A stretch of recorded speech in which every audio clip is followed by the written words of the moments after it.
Mamogolo ke motho e leng gore ne re rato isha batho sekontiring ka bomawane a matsha ba le mapona-pona re ba hlapisha. Mmamogolo wa gago o ne le batho ba ileng gore balwetse ba kgona go hlobola ba ikwa lena lo ba hlapisha.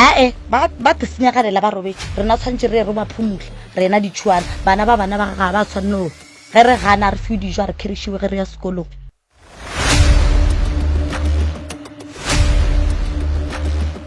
And then no one I bile le gore batho ka moka batho mo believer goreng ke malome wa dirileng dilo ka moka ba itsege ba boa bare motho a bolaile mama ga a fihla re stopu se kena ga a fihla o tlo ya toilet ga beno nna ka mmona ne ke le ka ntlong Okay.